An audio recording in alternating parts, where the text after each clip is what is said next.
Thanks so much, Lorenz, and hi everyone. Thanks for taking the time to join us today for this webinar.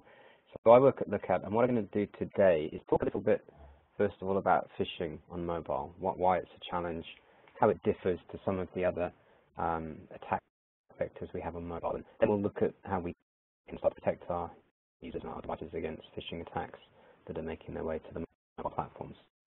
So let's start off, have a look at some of the stats and facts and figures behind this. So these are not Lookout statistics, these are coming from the industry generally. But we see that on mobile devices, people are generally much more likely to fall for an attack compared to desktop. And I think you'll see when we look at some examples why that is. The mobile phishing sites are becoming very convincing. And on a mobile device, you generally have less ability to detect a real site from a fake one. We've seen a strong increase on targeted phishing through social media and apps and so on. I suppose things that are unique to a mobile device. Again, this follows the trend that we're spending more time in these apps and using these platforms. And again, it's much more difficult to identify real from fake. And the attackers have some methods of differentiating what you see depending on whether you're coming from an app or perhaps a desktop browser. And then lastly, as you'd be aware from more general discussions of breaches, just about all breaches still begin with some kind of phishing or social engineering where users are being persuaded to click things. When I talk to enterprise customers about security generally, I find that phishing is still one of their top concerns, one of their top priorities, and they're concerned about it internally on the network, they're concerned about it with remote users, and now of course with people spending more and more time on mobile devices. These are a couple of stats that actually are from the account. So we've in fact had a phishing solution in our consumer products, in our personal products for about 7 years now, and that's allowed us to capture some of these statistics. Now, what we see here are two different stats. One is that in the first instance, users running Lookout were generally more than 50% of the time were actually clicking on Nomasis URLs. So we're seeing that they struggle to differentiate between a URL that's safe to click on and one that's not. And we also see that the proliferation has increased, that the number of people that are falling for phishing attacks on mobile has been increasing 85% every year since we've had this solution out there. So pretty staggering. What's also quite interesting when you look at these stats is that our personal product solution only covered the browser. It was a browser extension, and it was Chrome, where Google had already implemented some phishing protection. So we were looking at certain incidents on the device that were coming through Chrome and had already been missed by Google's engine. So that's the sort of stats. So there's interesting in the chat to say that the audio is not so good, so please let me know if it doesn't improve, and we can look to address that. The other consideration with phishing is it's essentially a global problem. It's indiscriminate. We see people are targeted all over the world from all sorts of different locations. So it's not something that's unique to one location or another, which stands to reason. And oftentimes phishing is driven by monetization. So again, personal users can be targeted no matter what region they're in. And I guess what that means for enterprise is that people are not discriminating between enterprise and the personal either. So as we know, it's a problem generally. We need to consider it across the board. How is the sound now? Is that any better? Let me continue and do let me know if it continues to be problematic. What I wanted to just look at here is how phishing fits into the general threat vectors that can happen on a mobile device. So we see, again, we talk about this mobile risk matrix with Lookout. These are a number of different attack vectors or risk areas that a mobile device is susceptible to. And you can see really, we have app, we have device, we have network, and we have web and content, which is another area that Lookout is now providing coverage for. And when you start to deploy an MTD solution alongside an MDM solution, what you're doing is really giving yourself the best chance of protecting yourself across all of these vectors. And attackers are using a layered approach in their attacks, so it stands to reason that you need to have a layered approach in your defense. And what we see with phishing is often a precursor, it's often the first phase of an attack. So absolutely hugely common. We see lots of threats on the device that come via apps. We see device threats, we see network attacks, and so on, and then also the phishing attacks. I'm just going to pause for a moment here because I think the sound is so bad I'm going to have to dial in on the phone line. So if you're able to just bear with me one moment, I'm just going to stop sharing and I'm going to access a better connection. So yeah, from Lookout's perspective, phishing is obviously another layer. Phishing protection is another layer in our layered approach. Let's look at some of the attacks. Let's look at how some of these things take place before we look at how Lookout can help protect against that. So one thing to be aware of is Lookout is really part of the kill chain, hence the discussion of layers. And you'll see that there's this flow that is used again and again, and it's the same on desktop. We now see that migrating to mobile. So it starts here. It starts with a message or some kind of interaction with an end user. And of course, on mobile, that can come through email, but just as likely to come through SMS or a messaging app, maybe even a website, a watering hole attack or something like that. But the primary motive there, the primary objective is to have our end user click a link. And once the user's done that, we have a couple of different streams, a couple of different paths available. One might be to steal credentials. And the hope here, of course, is either to perhaps monetize, or the other one could be to get credentials that are reused on other environments. Or the other one is to download surveillanceware to the device. So we see people downloading apps that then cause further problems once they're installed and resident on the device. So typically, for credential theft, you'll see pages like this. You'll see people being lured to look-alike pages for things like Google and Office 365 and so on. And you can see here a couple of examples, the real one and one that's fake. And it's very hard to tell the difference. There's a clue in the URL. If you're looking at the top of the image, you'll see that one of them is obviously not a Google URL, so perhaps not so hard to spot. And we can see here a few other signs on the fake one that show that it differs and isn't what we'd expect to see. But here's another example for Microsoft. Again, on the URL, this one's a bit more difficult to discern. Both look legitimate to people that don't really know what they're looking for. I don't know if you can guess which one is the fake one. In this case, it's actually the Office 365 one. And again, a few clues in there, a few differences to the regular Microsoft page that we can see. So we see many, many examples of this. We see this for the common services. We see it for financial institutions. We see it for governments. The UK government is particularly targeted. The Revenue and Tax Service is particularly targeted with phishing attacks. So, and of course, as people are starting to use things like Office 365 and G Suite for personal and work, it becomes really, really important that these kind of attacks are prevented, because you could well be leaking corporate credentials here and not just personal. I just want to give you an example here. This is just a video to actually show how it would look end-to-end in real life. So here we actually have a WhatsApp message. So this is a friend, Patrick, sending over a link to a presentation asking for a review. And because this has come from Patrick, we'll click the link. Again, it's a shortened link, so quite hard to spot. And this is leading us to a Google page. So the assumption here would be that this is a document being shared via Google Drive that we need to log into to access.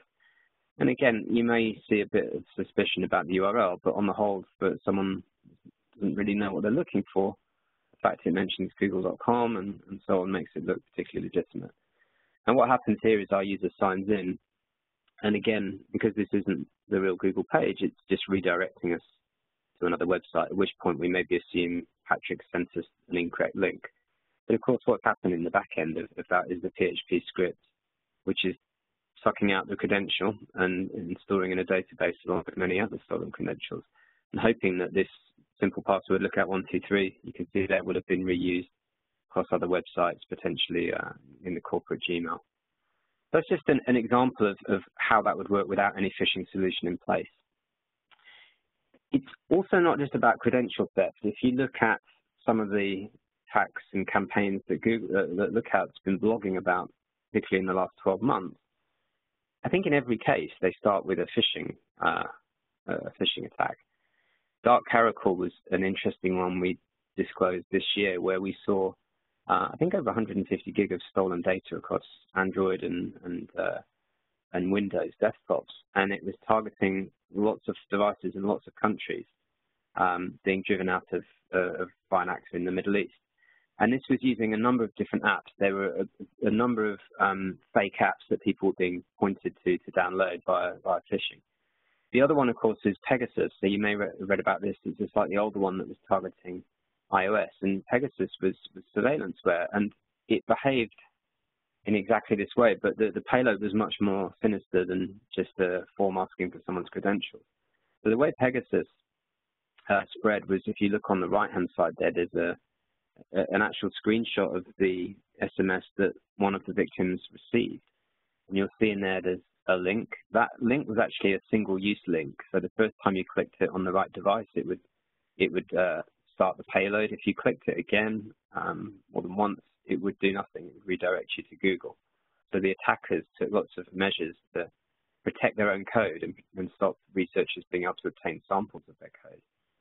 But what happened when you click that link is actually, rather than stealing credentials, Pegasus actually used exploits on the device that exploited vulnerabilities in Safari, in the web browser.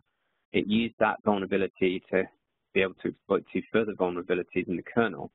And at that point, the attackers had got persistence on the device. They'd effectively jailbroken the device and were able to hook into all communication from encrypted apps and steal all sorts of data from the device.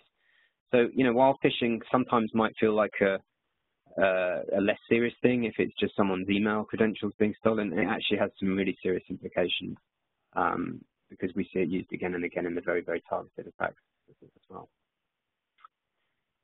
So how about Lookout? What can we do here and where does it fit in? So you'll see that this is the Lookout portfolio today. I talked at the beginning about our personal products, which we still have. But the enterprise product, mobile endpoint security, is the one we've recently added phishing into, and that's what we're really focusing on today. But of course, we also have threat intelligence. So as we deploy phishing protection into our products, it fuels the data, increases the visibility we have going on for phishing attacks, and we can share that. So we're already sharing examples with certain threat intelligence customers where we see new phishing attacks potentially targeting their organization, and so on. So it's a nice virtuous circle in that regard. Let me show you a quick video of how it looks. So we have here the Lookout console, and on the right we have a device pending Lookout activation. So I'm going to walk you through it. It's this device here that is pending in the console. I'm just going to show you the console side of things. So you'll see that we have this ability to enable it centrally. And you can choose for the end users whether you want to just warn them, allow them to proceed to the URL, or completely block them or ignore it. On the right-hand side, we've opened Lookout on the device, and now this is auto-activating. And you can see there's an additional item in here now, which is VPN, which we're using this for inspection of URLs, and we're using it for some blocking of the traffic that we can do. We're not actually routing any traffic through that VPN, so we're not sending any traffic up to our cloud, which is a really important point. There's no privacy implication of our solution. But you can see there, as part of our activation, we now have what we call safe browsing active. So now we're going to go and see we have a WhatsApp message come in, and you can see it's a very convincing looking URL, Legoland. So we're going to click that, and you'll see the behavior. So the Lookout is, you can see in real time, able to check the link and block it if it's malicious. And we do that whether it was SMS. You can see here the actual URL when it's unencoded. We can do that for SMS. We can do it for web, for email, for any app traffic. Even if an app itself opens connections in the background, you'll see that. What we're just doing now, we're just going to turn that off and click the same link, so you'd see what the user experience would be without Lookout installed. Again, you can see a very, very convincing page there with some urgency there, asking people to quickly register to be one of 500 users to get a pass, and also lots of comments on there from supposedly happy customers that have been through the process.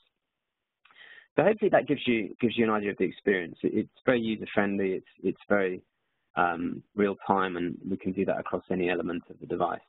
And of course, the key thing there is that we're not sending traffic from the device, so we're not routing any traffic through our cloud to perform this, which is why it's a really good way to layer this on top of maybe the gateway protection someone might already have for corporate email. But let's just look into that Legoland example. The reason I showed you that is actually this was a real WhatsApp message I had. So the screenshot there is from my personal WhatsApp, and I received this message from a friend about 3 weeks ago. And I don't know if you can spot anything about the URL there that's a bit strange as to why it might be a malicious site. It's a bit easier to see here when you open up Safari, and you can see perhaps under the A there's something a bit suspicious. So what's going on here? Well, if I took that URL, so to test this out, I took the same URL and put it into a desktop, because I know in a desktop I have more capability to analyze through the browser what the URL might be doing. What's really interesting is when I paste that URL onto a desktop, it redirects me to the real bona fide Legoland website. And you can see here that the certificate structure is in place and everything is as it should be. So there's nothing suspicious or malicious about this site. But what is actually going on is attackers are taking advantage of this ability to use these international domain names to use any Unicode character in a URL. And you can see here that A with a dot underneath, actually when you convert that from text into Unicode, it breaks out to an altogether different URL. And of course, on a mobile device, this small dot under the A just looks like a piece of dust or dirt on the screen. And we've seen many campaigns already that use this exact technique, because the way these URLs get rendered on the mobile device, it's very, very difficult to spot the fake from the real one. So obviously, Lookout being there real time, we're able to intercept and inspect that. How's Lookout different to other phishing solutions? Let's have a quick look. Why would you consider this on mobile? Why would it be different to something you may already have deployed on the organization? Well, I guess the key thing is it's privacy aware. So we don't need to tunnel traffic back through an inspection point on a network or in the cloud. It's done on device, so it's quick. There's no latency there, and there's no privacy issue of sending users' personal traffic up anywhere because it's not leaving the device. The other thing is it's not just limited to SMS. Some of the other MTD solutions out there are very limited when they talk about phishing and only being able to inspect SMS messages. And by doing that, they're actually potentially having to pass the message to read the message. We're not doing that. We're just looking at URLs for inspection time. So the fact that within WhatsApp, obviously Lookout doesn't have access to unencrypt and read WhatsApp messages, but we still have the capability to inspect a link that a user attempts to access. So we can cover the whole device. We can cover every entry point for a URL into the device, every opportunity for a URL for a user to engage with that URL. And it's a solution that works seamlessly across Android and iOS, and the user experience is very, very similar. The user interface, the experience has been deliberately unified across the two platforms.